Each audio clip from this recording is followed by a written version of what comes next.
আশা করি সকলে সুস্থ এবং ভালো আছেন। আমি আল্লাহর রহমতে আপনাদের দোয়ার বদৌলতে সুস্থ এবং ভালো আছি।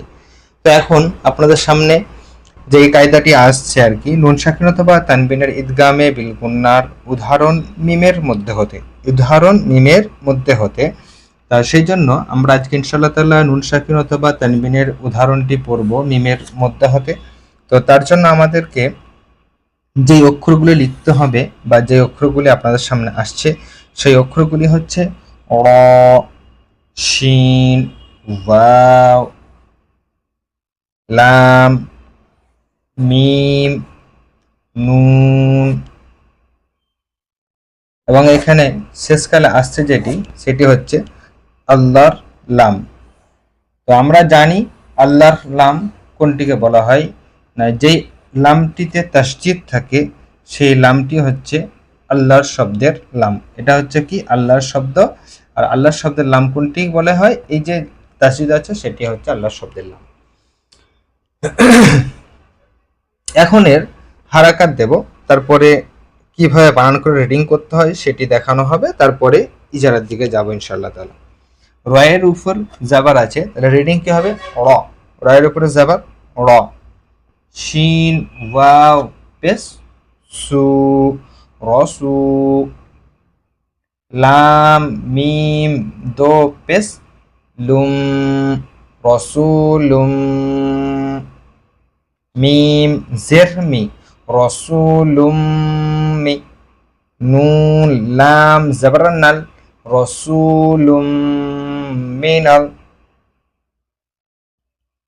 লাম খারা জাবার ল রসুলুম মিনাল ল, হাজির হি রসুলুম মিনাল্লাহি রসুলুম মিনাল্লাহি।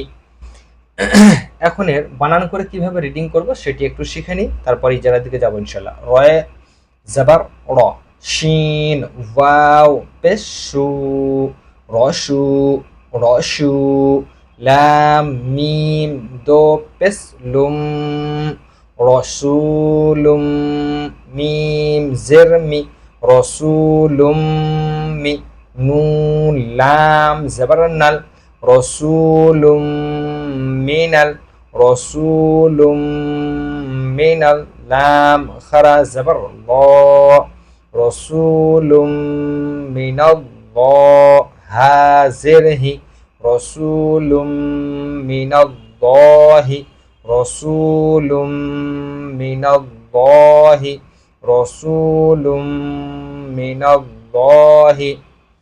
এখন আমরা এর ইজারার দিকে যাব।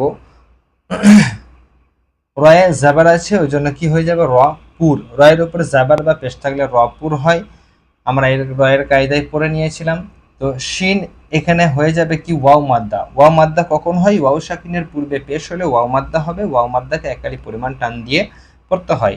লাম তানবিন এসছে, তানবিনের পরে কিন্তু মিম এসছে। আমরা আগেও বলেছি এখনো বলছি যে তানবিন এবং নুন সাকিনকে পড়তে হবে, তা বলে দেবে কে, তার পরের অক্ষরটি কি এসছে।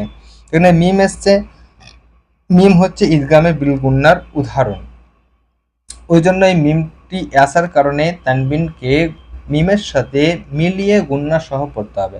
তাহলে লাম মিম দোপেশ হয়ে গেল লুম, এরকম ভাবে গুন্না করে পড়তে হবে। এখানে হয়ে যাবে কি ঈদগামে বিল গুন্না। মিম মুসাদ্দাত মুতাহারিক এবং গুন্না ওয়াজিব, মিম মুসাদ্দাত এবং নুন মুসাদ্দাত হলে একালি পরিমাণ গুন্না করে পড়তে হয়, একে ওয়াজিব গুন্নাও বলা হয়। নুন জাবার আছে ওই জন্য নুন মুতাহারিক হবে, নুন কি হবে মুতাহারিক। আল্লাহর শব্দের লাম আমরা এর কায়দায় পড়েছিলাম, আল্লাহর শব্দের লামের কায়দায় আল্লাহর শব্দের লামের পূর্বের অক্ষরে যদি কোনো জাবার বা পেশ থাকে, আল্লাহর শব্দের পূর্বের অক্ষরে যদি জাবার বা পেশ হয় তাহলে কিন্তু আল্লাহর শব্দের লাম লপুর হবে, মানে ল করে পড়তে হবে। নুনে জাবার আসছে বলে এখানে কি করবো ল, মিনাল ল, খারা জাবার একালি পরিমাণ টান দিয়ে পড়তে হয়, আলিফ মাদ্দার সমতুল্য হয়। হা জের, হা জের এসছে মুতাহারিক, হা কি হবে মুতাহারিক হবে। মুতাহারিক হলে অক্ষরকে তাড়াতাড়ি পড়া, মোটেও না টানা, মারুফ পড়া, মজুল আওয়াজ থেকে বাঁচা। তো আজকে এই পর্যন্তই, আগামীতে ইনশাআল্লাহ তাআলা আরো নতুন কিছু নিয়ে আপনাদের সামনে উপস্থিত হব। ততক্ষণ সকলে সুস্থ থাকবেন, ভালো থাকবেন, দোয়া করবেন।